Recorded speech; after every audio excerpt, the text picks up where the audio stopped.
सावन सा बरसे सूरज सा चमके हम स्कूल चले हम।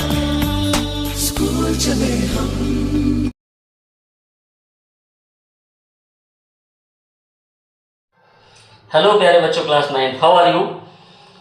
मैं सेल्फ अनूप कुमार मिश्रा, मैं आपका स्वागत करता हूं आपके चैनल टीचर्स टच पर।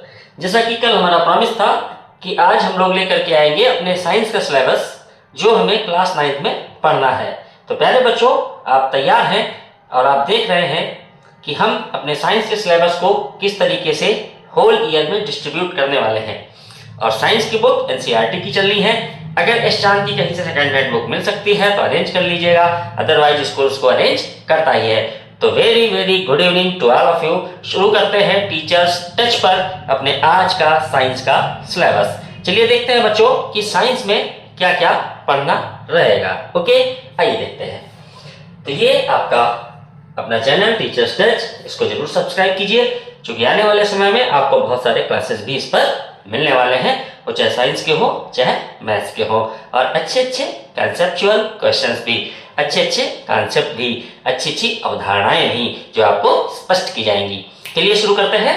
तो बच्चों, ये आपके साइंस का सिलेबस है और हम देखते हैं कि C for chemistry, B for biology and P for physics, 3 branch में आपका साइंस बट रहा है। तो आप जानते हैं, मैंने आपको बताया भी था कि अब आपके पास 3 ब्रांच चलेंगी, केमिस्ट्री, बायोलॉजी और फिजिक्स। क्लास 8 तक जो एलिमेंट्री एजुकेशन थी उसमें इसको डिस्ट्रीब्यूट नहीं किया जाता था या टीचर इसको नहीं बताता था, वो कंबाइंड रूप से एज ए साइंस चलती थी। लेकिन यहाँ पे बच्चों इसको चलना ही चलना है।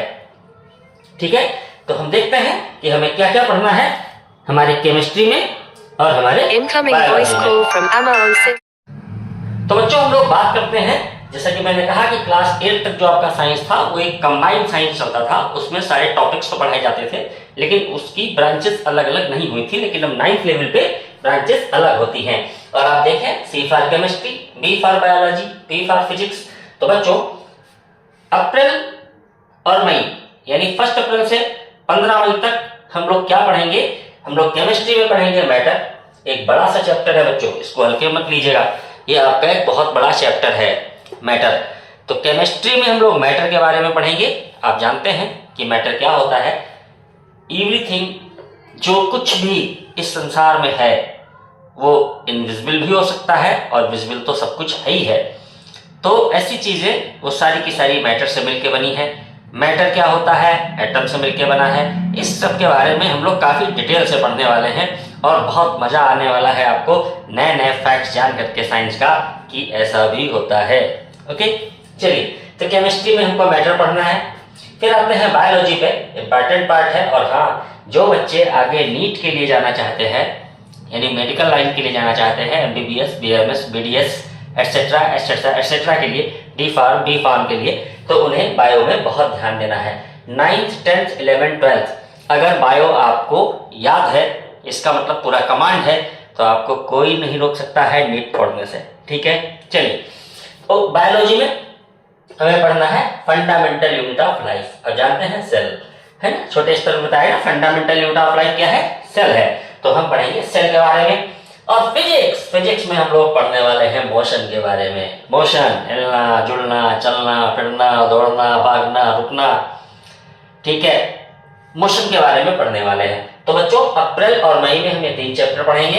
मैटर केमिस्ट्री में, fundamental unit of life biology में, और मोशन पढ़ेंगे फिजिक्स में। और जैसे ही चैप्टर्स कंप्लीट होते हैं हम लोग तुरंत चले जाएंगे फर्स्ट क्वार्टरली के लिए। मैंने आपसे बताया भी था फर्स्ट क्वार्टरली आपका मई में ही होना है और फर्स्ट क्वार्टरली के बाद आपके स्कूल समर के लिए क्लोज होते हैं। चलिए देखते हैं कि अब सेकेंड क्वार्टरली के लिए हमारे कौन से टॉपिक्स हैं। तो अब फर्स्ट क्वार्टरली का सिलेबस हो गया। अब हम लोग आते हैं कि आखिर हमें क्या पढ़ना है सेकेंड क्वार्टरली के लिए। कैमरा में थोड़ा सा एडजस्ट करता हूँ जिससे कि आपको सही लगे थोड़ा सा। यस, आई थिंक कि आपको सही लग रहा होगा। साउंड क्लियर है? ओके, ठीक है। तो हम लोग क्या पढ़ने वाले हैं? हम लोग पढ़ने वाले हैं सेकेंड क्वार्टरली में, यानी जो जुलाई में जब आपका स्कूल खुलेगा, आफ्टर समर जब आप स्कूल आएंगे, तो बच्चों हम लोग पढ़ने वाले हैं केमिस्ट्री में पढ़ने वाले हैं एटम एंड मॉलिक्यूल। आपने 8th और 7th में इनके बारे में जरूर सुना होगा। अब हम इनकी गली और मोहल्ले में एंट्री करेंगे और फिर इनके शहर शहर घूमेंगे। गांव गांव घूमेंगे, डगर डगर घूमेंगे, नगर नगर घूमेंगे। बहुत बड़ा टॉपिक है, बहुत अच्छा टॉपिक है। इसमें जो हम लोग आएंगे, इसके संसार में प्रवेश करेंगे एटम और मॉलिक्यूल के, तो क्या कहना है साहब, धागे धागे खुल जाएंगे हर एक कॉन्सेप्ट के। ओके, बायोलॉजी में आते हैं बच्चों। बायोलॉजी में हम लोग पढ़ेंगे टिश्यू।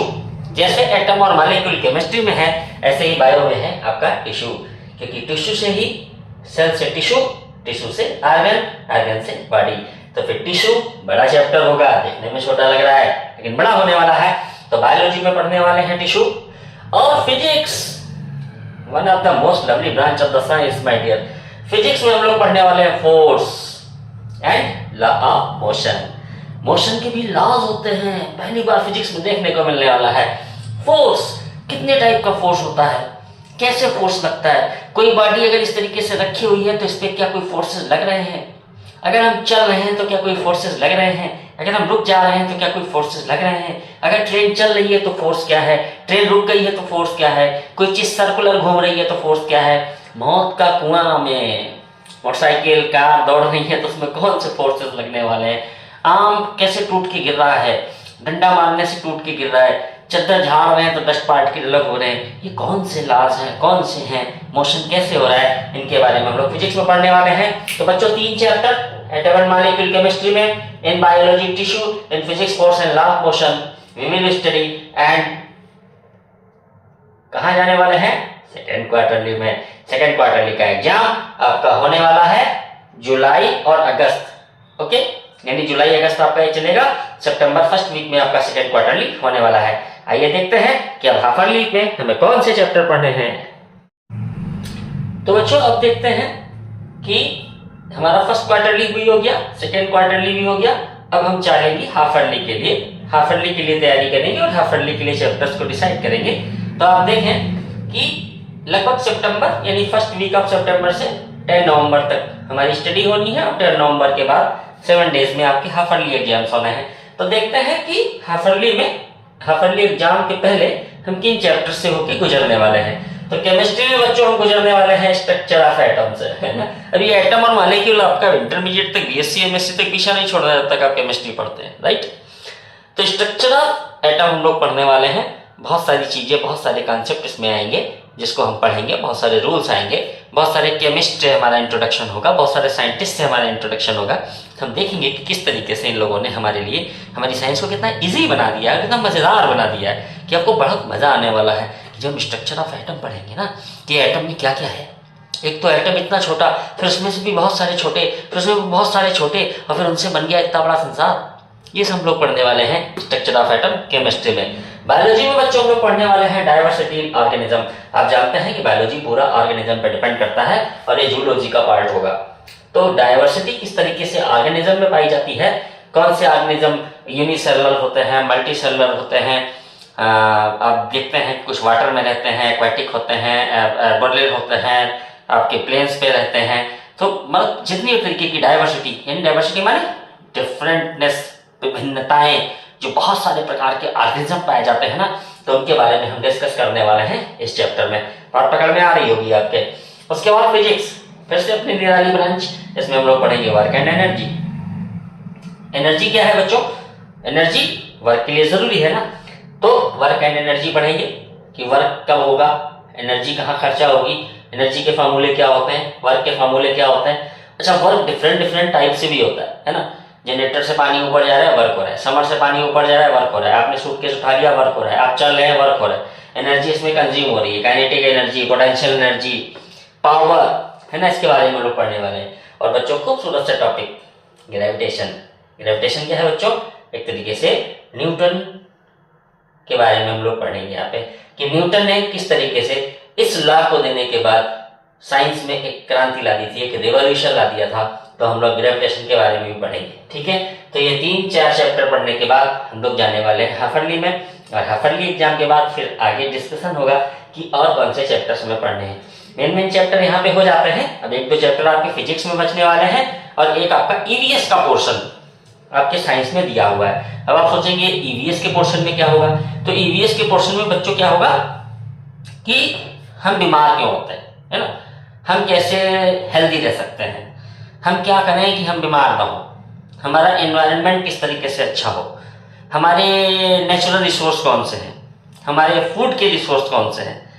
तो हम इन सब चीज़ों पर डिस्कशन करने वाले हैं। और फिजिक्स में आपका एक बहुत इंपॉर्टेंट चैप्टर बचने वाला है बच्चों, जिसको हम बोलेंगे साउंड, है ना। उसको भी हम लोग पढ़ने वाले हैं आपके एनुअल सिलेबस में।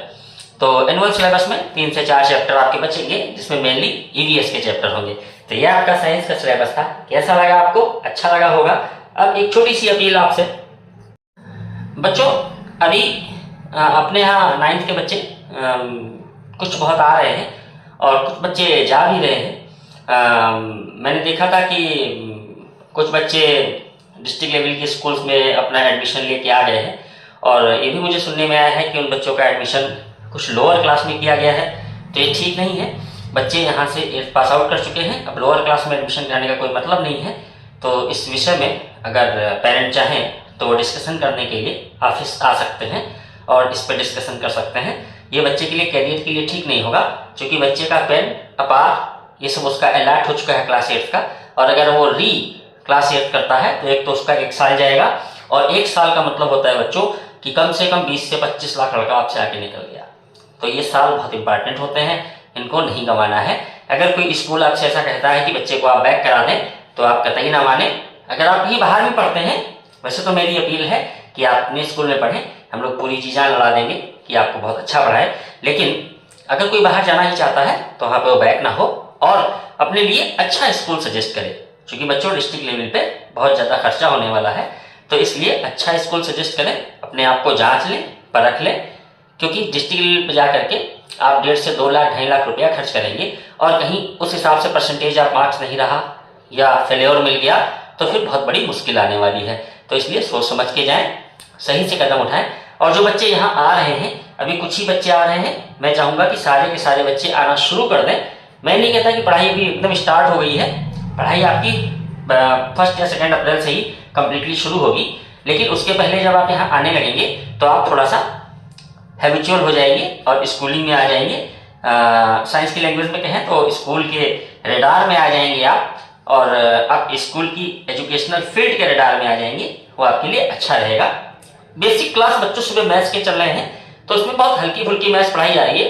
कुछ बच्चों की ये प्रॉब्लम है कि वहाँ वैन जो है थोड़ा सा 10 मिनट लेट जाती है, तो उनके क्लास सुबह मैथ्स का क्लास छूटता है। तो आपको डरने की जरूरत नहीं है, बहुत बेसिक पढ़ाया जा रहा है। ये आपको वीडियो में ही मिल जाएगा, मैं आपके लिए वीडियो पोस्ट कर दूंगा, आप उस बेसिक को पढ़ सकते हैं, और कुछ ऐसा एडजस्टमेंट किया जाएगा जिससे आपका नुकसान ना हो, आप प्रॉपर वे में पढ़ सकें।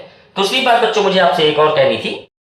दूसरी बच्चों आपसे मुझे बात ये कहनी है कि आप जानते हैं कि प्राइवेट स्कूल्स होते हैं, यहाँ टीचर का पैचअप जो है स्कूल से 1 ईयर के लिए होता है, और हम किसी भी टीचर को फोर्स नहीं कर सकते बच्चों कि वो स्कूल ना लीव करे। हो सकता है यहाँ से अच्छा पैसा कहीं और मिल जाए, या उसको कोई जॉब मिल जाए, या इन केस कोई भी परिस्थिति हो सकती है जिसकी वजह से उसे माइग्रेट करना पड़े, स्कूल छोड़ना पड़े। तो एक टीचर जाता है, दूसरा आता है और अच्छा आता है, तो आपको कतई चिंता करने की जरूरत नहीं है।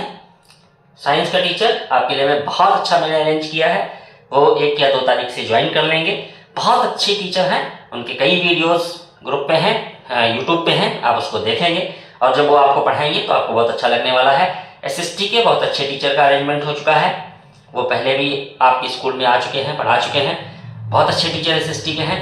मैथ्स के लिए माई सेल्फ खुद हूँ मैं, उसके अलावा प्रशांत सर जी हैं, और आपके लिए एक और स्पेशल टीचर की खोज की जा रही है, बहुत जल्दी वो भी ज्वाइन कर लेंगे। तो आपको बिल्कुल डरने की और चिंता करने की जरूरत नहीं है। आप बहुत इजी वे में अपनी पढ़ाई जारी रखिए, और आपको एक कतई टेंशन नहीं लेना है कि कौन टीचर रुका कौन नहीं रुका। टीचर जाते हैं, इससे तकलीफ होती है, बच्चों का थोड़ा सा सिस्टम डिस्टर्ब भी होता है, लेकिन बच्चों प्राइवेट स्कूल है, हम किसी को फोर्स नहीं कर सकते कि वो यहीं रहेगा।